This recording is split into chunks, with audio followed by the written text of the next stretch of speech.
जय श्री कृष्ण। ओम नमो भगवते वासुदेवाय नमः।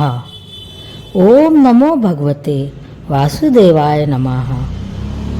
आज मैं आपको कार्तिक मास महात्म का 8वां अध्याय सुनाने जा रही हूँ। नारद जी ने कहा, हे राजन, अब मैं कार्तिक मास के इस व्रत की उद्यापन विधि बताता हूँ। ध्यान पूर्वक सुनिए। व्रती को चाहिए कि कार्तिक मास में शुक्ल पक्ष की चतुर्दशी को व्रत के संपूर्ण फल की प्राप्ति के लिए तथा विष्णु की प्रसन्नता के लिए उद्यापन करे। तुलसी के ऊपर चंदोवा बनावे, बंधनवार व फूलों से सुसज्जित करे, चावल से सुशोभित मंडप बनावे, चारों दरवाजे पर मिट्टी के बने हुए पुण्यशील, सुशील, जय और विजय 4 द्वारपालों को अलग अलग बैठावे। तुलसी की जड़ों में 4 रंगों द्वारा सर्वतोभद्र चक्कर बनावे। उसके ऊपर पंचरत्न नारियल रखे और शुद्ध वस्त्र से कलश को ढके। फिर भगवान विष्णु का पूजन करे।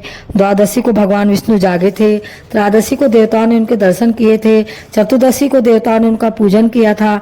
इसलिए भगवान विष्णु की उद्यापन पूजा की जाती है। उस दिन संयम तथा शांत चित्त से व्रत करना चाहिए। अपने गुरु की मूर्ति बनाकर षोडोपचार तथा विविध नैवेद्य आदि से भगवान का पूजन करे। विधि प्रकार के वाद्यों के साथ कीर्तन करता हुआ उस रात्रि में जागरण करे। जो प्राणी श्रद्धा पूर्वक भगवान का कीर्तन करते हैं उन लोगों के 100 जन्मों के पाप धुल जाते हैं। जो व्यक्ति भगवान के नियमित जागरण करके रात्रि भर भगवान का कीर्तन करते हैं उनको असंख्य गोदान का फल मिलता है।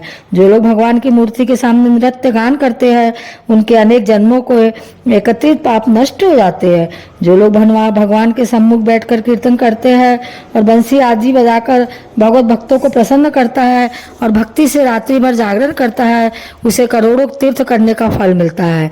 पुण्यवासी को अपनी पत्नी सहित वेद पाठी ब्राह्मणों को या केवल एक ही श्रेष्ठ ब्राह्मण को उसकी पत्नी सहित बुलावे और उन्हें खीर आदि का मधुर भोजन करावे और यथाशक्ति दक्षिणा देवे, क्योंकि पूर्णमासी को ही भगवान ने अपने भक्तों को वरदान दिया था और मत्स्य रूप धारण किया था। अतः उस दिन जो दान, हवन, जप आदि भगवान विष्णु के निमित्त किया जाता है वह अक्षय फल का देने वाला होता है। इसलिए व्रती 3 या 1 ब्राह्मण को सपत्नीक सामर्थ्य अनुसार भोजन करावे। उन ब्राह्मणों को अपनी सामर्थ्य के अनुसार दक्षिणा देकर प्रणाम करे। बाद में भगवान विष्णु की पूजा करके अन्य देवताओं तथा लक्ष्मी व कपिला गाय का पूजन करे। व्रत की कथा सुनाने वाले गुरु व उपरोक्त ब्राह्मणों को वस्त्राभूषण आदि से पूजन करके उनसे क्षमा प्रार्थना करे। प्रार्थना के मंत्र का अर्थ यह है, आप सब लोगों की अनुकंपा से मुझ पर भगवान सदा प्रसन्न रहे। इस व्रत को करने से मेरे 7 जन्मों के किए हुए पाप नष्ट हो जाए और मेरी संतान चिरंजीव होए। इस पूजा के द्वारा मेरी सभी इच्छाएं पूर्ण हो। मेरी मृत्यु होने के बाद मुझे अतिशय दुर्लभ विष्णु लोक प्राप्त हो। व्रत करने वाला इस प्रकार ब्राह्मणों से क्षमा की प्रार्थना करे और उनको प्रसन्न करके विदा करे। पूजा की सारी वस्तुओं के साथ गाय भी गुरु को दान में दे। तत्पश्चात घर वालों और मित्रों के साथ स्वयं भोजन करे। कार्तिक और माघ मास के उद्यापन के नियम इसी प्रकार बतलाए गए। इस तरीके से जो प्राणी कार्तिक मास का व्रत उद्यापन करता है पाप रहित होकर मनवांछित कामनाओं को प्राप्त करता है। आइए सुनते हैं कार्तिक महात्म 9वां अध्याय। राजा पृथु बोले, हे श्रेष्ठ मुनि, नारद जी, आपने कार्तिक मास के व्रत में जो तुलसी की जड़ में भगवान विष्णु का निवास बताकर उस स्थान की मिट्टी का पूजन करना बतलाया है। अतः मैं श्री तुलसी जी के महात्म को सुनना चाहता हूँ। तुलसी कहाँ और कैसे उत्पन्न हुई यह बताने की कृपा करे। नारद जी ने कहा, राजन, आप सावधान होकर तुलसी जी की महत्ता तथा उनके जन्म का प्राचीन इतिहास सुनिए। एक समय जब देवगुरु बृहस्पति और देवराज इंद्र कैलाश पर्वत शंकर जी का दर्शन करने गए तो भगवान शंकर ने अपने भक्त की परीक्षा ली। उन जटाधारी दिगंबर ने उनके मार्ग में अवरोध डाला। यद्यपि वो तेजस्वी, शांत, लंबी भुजा और चौड़ी छाती वाले गौर्ण वर्ण अपने विशाल नेत्रों से युक्त तथा सिर पर जटाधारे वैसे ही बैठे थे, तथापि भगवान शंकर को न पहचान कर इंद्र ने उनका नाम, धाम आदि परिचय पूछा और कहा, शंकर जी अपने स्थान पर है या कहीं गए हुए हैं। इस पर इस तपस्वी ने कुछ न कहा, परंतु त्रैलोकीनाथ के ऐश्वर्य से गर्वित होकर इंद्र कब चुप रहते। उन्होंने क्रोध कर तपस्वी से घुड़क कर कहा, अरे मैं पूछता हूँ तो उत्तर क्यों नहीं देता।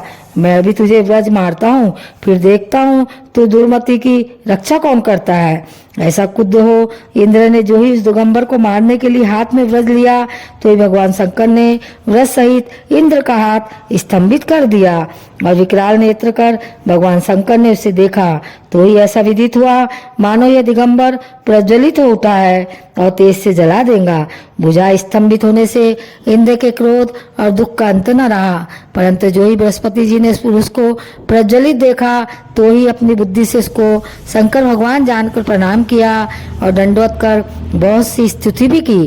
फिर इंद्र ने भी भगवान शंकर से कहा, हे दीनानाथ, हे महादेव, अपना क्रोध रोककर इंद्र के अपराध को क्षमा कीजिए। बृहस्पति के वचन सुनकर महेश्वर गंभीर वाणी से बोले, मैं अपने नेत्रों से निकाले हुए क्रोध को कैसे रोकूं। तब बृहस्पति ने कहा, भगवान, भक्तों पर दया करनी चाहिए। आप अपना भक्त वत्सल नाम सार्थक कीजिए। आप अपने इस तेज को कहीं और स्थापित कर इंद्र का उद्धार कीजिए। तब भगवान शंकर ने गुरु बृहस्पति से कहा, मैं तुम्हारी स्तुति से प्रसन्न हूँ और तुमने इंद्र को जीवन दान दिलवाया है। मैं विश्वास करता हूँ कि मेरे नेत्रों की अग्नि अब इंद्र को पीड़ित न करेंगी। बृहस्पति से ऐसा कहकर भगवान शंकर ने अपने माथे से निकले हुए अग्निमय तेज को अपने हाथ में लेकर क्षीर सागर में डाल दिया। फिर लीलाधारी भगवान अंतर ध्यान हो गए। इस प्रकार जिनको जानने की इच्छा थी उन्हें जानकर इंद्र और बृहस्पति अपने स्थान को चले गए।